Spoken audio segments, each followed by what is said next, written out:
What up, though? This is Kevin Melson with Beyond Your Limits, and today I'm going to be teaching you guys why it might be a good idea for you to be a ball hog, why it might be the best thing for your team and the best thing for you. All right, before we go into it, let's make sure you guys hit the thumbs up button, hit the like button, share it with somebody, help this channel grow. I really appreciate you guys being here watching this video, and so let's get into it.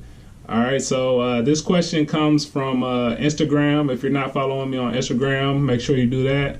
It's BYL Training. That's our handle on everything. So go follow us on Instagram. This question comes from Instagram. There was a young player, and he was telling me that he's the best player on his team, and the coach is looking for him to be the leading scorer of the team next year. But he's kind of worried about being labeled as a ball hog or arrogant, or something like that. All right, so this is his dilemma. He doesn't want to seem like a ball hog. He doesn't want to shoot too many shots and those type things. And what I told him was that he's earned it. This is what you put all your work in for. This is what you've sacrificed for. This is your moment. And now that the coach sees that you're the best opportunity for your team to score, that's your job to go and do that. You should embrace it. This is what you worked so hard for, to be looked upon, to score, to be a leader of the team. And so you should relish this time. It shouldn't be a time of, I'm worried about what everybody is saying or thinking. In actuality, you don't know what anybody is thinking. This is all happening in your own head. You don't know what other people are thinking about you, but you're projecting what you think they might be thinking, which is really, really kind of silly. So what I told him was to go and do your job. This is what the coach is looking for you to do. This is what you should do. All right. And I want to tell you guys a little story about when I was in junior college. I ended up leading the nation in scoring in junior college. And I had sort of the same dilemma in college. So when I was in high school, I averaged around 19 points a game. And my philosophy about basketball back then was, if you were open, you should get the ball, you should get the shot, the open man should shoot it, and just equal opportunity basketball. And that was my mindset in high school. But looking back on it, it probably wasn't the best thing for our team as far as winning basketball games. And when I was in junior college, early in the season, maybe the second or third game, I remember Coach Briggs called a timeout. And as we were running back to the huddle, a teammate of mine, he said, "Hey Kev, pass the ball. Every time you catch the ball, they're double teaming you. I'm wide open right here in the corner." And I remember it was kind of funny to me.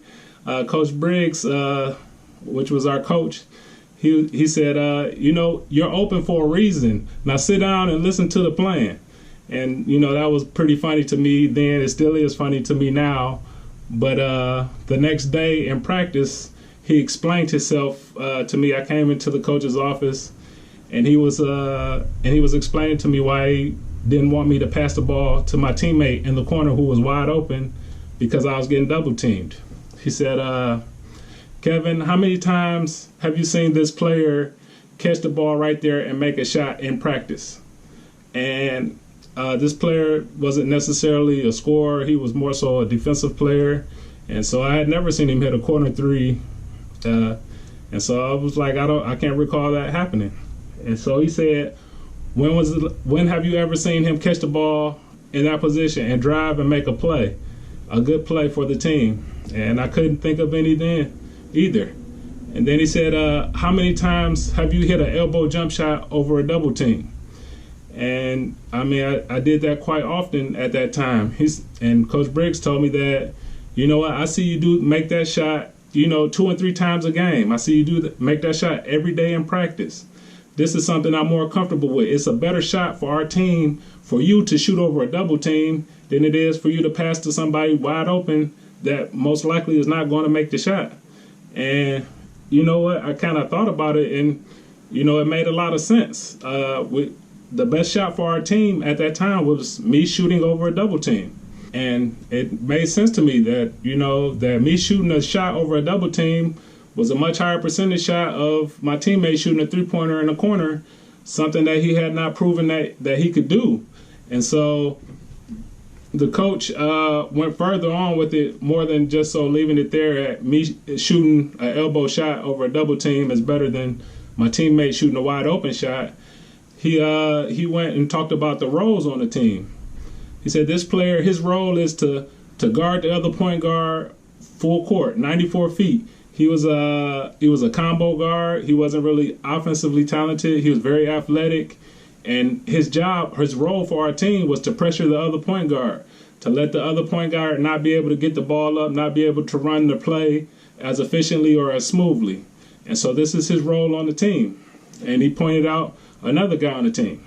He said his job is to rebound. He needs to get every rebound that he can. I don't care about his scoring. I don't care about him creating plays for other people. I don't care anything about this player doing on the basketball court except for rebounding.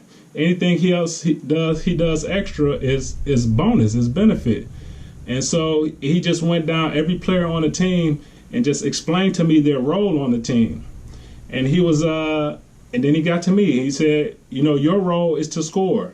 If you don't score a lot of points, our team doesn't have a good chance of winning the basketball game. So every game, I need you to score a lot of points. That's your role on this team, is to score. And he also had other roles on the team, but my main role for the team was to score the ball. That gave us our team the best chance of winning the game. I was our best scorer, and I ended up leading the nation in scoring. We had a great season that year, and it definitely wouldn't have happened. We definitely wouldn't have won as many games if I was giving everybody the same. If everybody was getting the same amount of shots that I was getting, and that's what Coach Briggs, his message was, that we need you to score. We need you to shoot. And so don't worry about being a ball hog or, making the right play, because the right play, which most people say, is often not the right play. If I pass the ball to somebody in a position where they can't do anything with it, even though they might be open, that's a bad play for our team, because it's most likely going to be a turnover or a missed shot. It might be better for me to try to dribble through a double team. It might be better for me to try to shoot over a double team. And so just because someone's open doesn't mean they should get the ball. And just because you shoot a lot of times, it does not mean you're a ball hog. It means that you're fulfilling the role that your coach has for you. And if you don't fulfill your role, you don't give your team the best opportunity to win. And if it's not your job to decide what your role is. That's the coach's job. The coach evaluates everyone on the team, and he gives the roles to each player what they need to do on the team. And so if your role happens to be to score the basketball, you need to be the best scorer that you can be. If your job is to rebound the basketball, you need to be the best rebounder you can be. If your job is to be a pest on defense and guard the other team's best player, you need to do that to the best of your ability. That's what gives your team the best opportunity to win. Also, I just want to talk about the season. I believe it was, 2006 or 7 or somewhere around there, when Kobe Bryant averaged 35 points a game. He had Kwame Brown on his team. He had Smush Parker, and they weren't a really good team. But Kobe Bryant was averaging 35. He was putting on a show every day, scoring a bunch of points. He was shooting 25, 30 shots a game. And you know what? That was the best opportunity for the Lakers to win. How would it look if he would have took Phil Jackson in the office and said, Phil Jackson, you know what? I'm worried about people thinking I'm a ball hog. And so let's get Kwame Brown 10 shots, Smush Parker 10 shots, somebody else 10 shots, me 10 shots. So we all can get the same amount of shots, and we can nobody will be a ball hog. We all get the same amount of shots.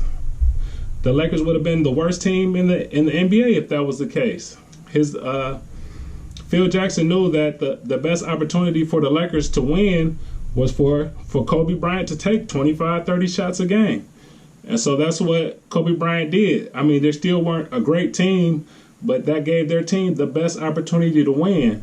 And, I know Kobe Bryant gets the reputation for being a ball hog, but for that particular season, it's justified. He's by far the best scorer on the team. So he needs to take by far the most shots.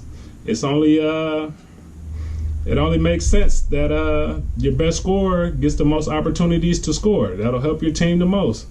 And so I don't want anybody out there feeling like you're a ball hog or you're a bad teammate because you take a lot of shots. If you've earned those shots, if your coach wants you to shoot those shots, then that's your job. You don't have to worry about being a ball hog or being arrogant or what other people are saying about you. You're fulfilling your role on the team, and that's giving your team the best opportunity to win.